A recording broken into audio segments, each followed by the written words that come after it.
नमस्कार। मार्गदर्शन अकादमी YouTube channel पे मैं अनिल मिश्र आपका एक बार फिर से बहुत बहुत स्वागत करता हूँ। आप हमारे इस यूट्यूब चैनल के नए व्यूवर्स हैं, कृपया चैनल को सब्सक्राइब कर दें, लाइक कर दें, शेयर कर दें, कमेंट कर दें, घंटी बजा दें। और हमारे जो व्यूवर्स जिन्होंने चैनल को सब्सक्राइब किया हुआ है वो लाइक अवश्य कर दें, लाइक कर दें, कमेंट कर दें, घंटी बजा दें।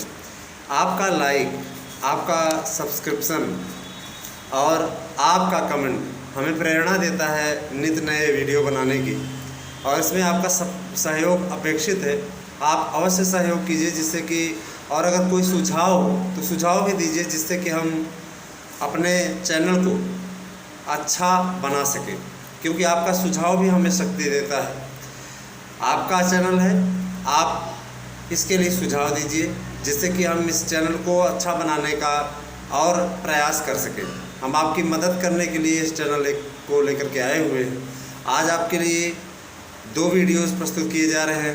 पहला वीडियो आपका कट ऑफ मेरिट का, क्या कट ऑफ मेरिट जाने वाली है, और दूसरा वीडियो है आपका संस्कृत और कला विषय में पूछे गए इंटरव्यू से संबंधित। आज दिनांक 9/10/2020 को कौन कौन से प्रश्न पूछे गए, तो आइए आपका अधिक समय न लेते हुए हम सीधे प्रश्नों पे आते हैं। देखिए, चयन बोर्ड में इंटरव्यू का समय प्रत्येक अभ्यर्थी के लिए 20 मिनट का निर्धारित कर दिया गया है। 20 मिनट इंटरव्यू के लिए पूछे जा रहे हैं, और आप श्लोक खूब अच्छे से कंठस्थ कर लें। मंगलाचरण को छोड़ करके एक आध श्लोक और याद कर लें, क्योंकि वो भी प्रश्न पूछे जा रहे हैं। आज जैसे पहला ही प्रश्न पूछा गया, स्वर संधि के कुल कितने भेद होते हैं, तो आप जान लीजिए कि स्वर संधि के कुल 7 भेद होते हैं। स्वर संधि के कुल 7 भेद होते हैं। व्यंजन संधि के कुल 14 भेद होते हैं, यह भी प्रश्न पूछा गया। और विसर्ग संधि के कुल 5 भेद होते हैं। इनकी तैयारी आप अवश्य कर लें। इसके अलावा पूछा गया कि मृच्छकटिकम के रचयिता कौन है, रचनाकार, तो शूद्रक है, अच्छी तरीके से जान लीजिए। अंतस्थ वर्ण कौन कौन से होते हैं, या व रा ला को अंतस्थ वर्ण कहते हैं, ठीक है। संधि के कुल कितने भेद होते हैं, संधि के कुल 3 भेद मुख्य रूप से होते हैं, स्वर संधि, व्यंजन संधि और विसर्ग संधि। तीसरा प्रश्न, अगला प्रश्न आपसे पूछा गया आज की तारीख में कि स्तो स्तुना ष्टु, इस सूत्र को समझा करके बताइए, ठीक है। इसकी तैयारी आप लोग कर लीजिएगा अच्छे से व्याकरण की पुस्तक से। इसके अलावा अष्टाध्यायी पे किसी एक टीका का नाम बताइए। अष्टाध्यायी पे जो टीका लिखी गई, किसी एक टीका का नाम बताइए। तो आप गोविंद प्रसाद शर्मा की टीका का नाम आप ले सकते हैं। कारक में कौन सा प्रत्यय है, तो आपको बताया गया था, एक बार रिपीटेड क्वेश्चन है। क्रीधन अड़हुल प्रत्यय मिलकर के कारक बनता है, ठीक है। यह प्रश्न भी आज की तारीख में पूछा गया। इसके अलावा पूछा गया अभिज्ञान शाकुंतलम के विदूषक का नाम बताइए, तो माधव्य। अभिज्ञान शाकुंतलम का विदूषक माधव्य है। अभिज्ञान शाकुंतलम के चतुर्थ अंक का कोई एक अच्छा श्लोक सुनाइए, पहले श्लोक को छोड़ करके कोई एक श्लोक सुना दीजिए, अंतिम वाला सुना दीजिए। अर्थो ही कन्या परकीये व तामद्य संप्रेष्य परिगृहीतु जातो ममायम विशद प्रकामम प्रत्यर्पितन्यासी मांतरात्मा, सुना दीजिए। इसके अलावा आज की तारीख में एक और प्रश्न बहुत अच्छा पूछा गया था। किरातार्जुनीयम का नायक युधिष्ठिर को क्यों नहीं माना जाता, कारण बता दीजिए। सकारण आप जा कर के वहाँ विषय सूची से पढ़ लीजिए, जहाँ पे भूमिका दिया हुआ है वहाँ आपको मिल जाएगा। भूमिका बहुत ही महत्वपूर्ण है, भूमिका को पढ़ करके जाइए कि भूमिका से रिलेटेड बहुत प्रश्न पूछे जा रहे हैं। पूछा गया संहिता किसे कहते हैं, तो देखिए वर्णों की अत्यंत सामीप्यता को संहिता कहते हैं। जब 2 वर्ण आपस में मिलते नहीं बल्कि आसपास आकर के खड़े हो जाते हैं मिलने के लिए, तो उसे संहिता कहते हैं। और जब वो मिल जाते हैं तो उसे संधि कहते हैं, क्योंकि पूछा गया है, जब संहिता पूछ लिया गया तो पूछेंगे अच्छा संधि किसे कहते हैं। तो संधि जो है 2 वर्णों के मिल जाने को कहते हैं, संहिता 2 वर्णों के पास आने को कहते हैं, ठीक है। परः सन्निकर्ष संहिता ऐसा कहा गया है, ठीक है। इसके अलावा पूछा गया पाषाण त्रयी किस ग्रंथ के 3 सर्गों को कहा जाता है, तो आप अच्छी तरीके से जानते हैं। नहीं जानते हो तो जान लीजिए। किरातार्जुनीयम के प्रथम, द्वितीय और तृतीय सर्गों को पाषाण त्रयी के नाम से जाना जाता है। कवित्रयी के नाम से कौन जाना जाता है, कवित्रयी के नाम से कौन जाना जाता है, कवित्रयी मतलब मुनित्रयी, मुनित्रयी उन्होंने पूछा था, मैं कवित्रयी बोल गया।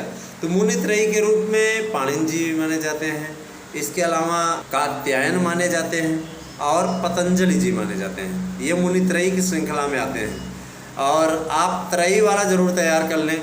इसके अलावा पूछा गया कि लघुत्रयी में कौन कौन से ग्रंथ आते हैं, तो लघुत्रयी के ग्रंथों का नाम आप क्रम से याद कर लीजिए, ठीक है। इसके लिए है शिशुपाल वधम, किरातार्जुनीयम और नैषधीय चरितम, ठीक है। ये ग्रंथ आते हैं लघुत्रयी के अंतर्गत।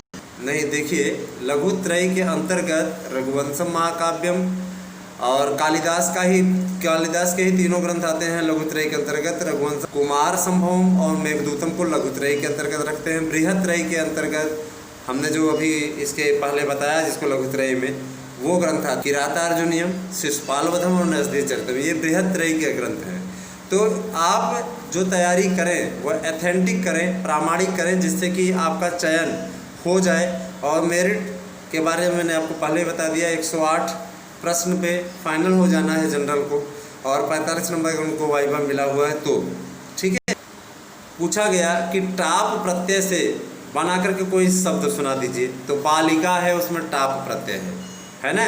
तो ये टाप प्रत्यय, टाप प्रत्यय आप पढ़ेंगे टाप प्रकरण में तो निश्चित रूप से आपको मिल जाएगा। लोक सिद्धांत कौमुदी से पढ़ लीजिए, आजा है, टाप प्रत्यय है इसमें, ठीक है। ये प्रत्यय भी आप तैयार करके जाइए। प्रत्यय कितने प्रकार के होते हैं? प्रत्यय 2 प्रकार के होते हैं मुख्यतः, कृदंत प्रत्यय, तद्धित प्रत्यय। इसके अलावा पूछा गया कि आप गम धातु के लंग लकार का रूप सुनाइए।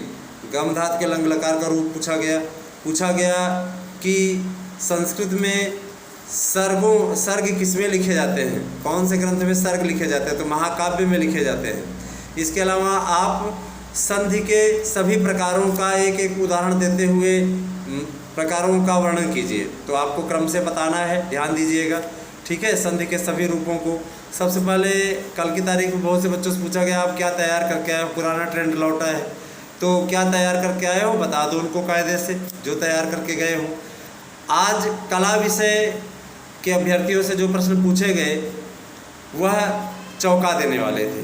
कला विषय के विद्यार्थी भी एक आध अच्छा श्लोक तैयार कर लें, क्योंकि उनसे श्लोक सुना जा रहा है, सरस्वती माँ की देन है। आज तक आपने कभी श्लोक पढ़ा है? ऐसा तो है नहीं कि आप मना कर दो कि नहीं मालूम है। एक आध श्लोक आपको याद कर लेना चाहिए, क्योंकि श्लोक पूछे जा रहे हैं। पेंटिंग आपसे बनवा करके दिखवाई जा रही है कि आप यहाँ पर चित्रकारी करके दिखाइए, बना करके दिखाइए।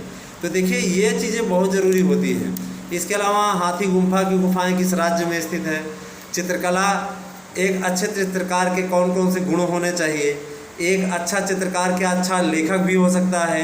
इस प्रकार के प्रश्न आज की तारीख में पूछे गए। तो आज के वीडियो में इतनी ही बातें, क्योंकि इतने ही प्रश्न हमें मिले जिन अभ्यर्थियों से, उनका सर्वे किया गया, उनसे पूछा गया, उनसे तैयार किया गया, उसके बाद बताया गया है। तो अगले वीडियो के लिए आप कल तक का इंतजार कीजिए। अगले वीडियो को लेकर पुनः उपस्थित होंगे, तब तक के लिए आपका धन्यवाद।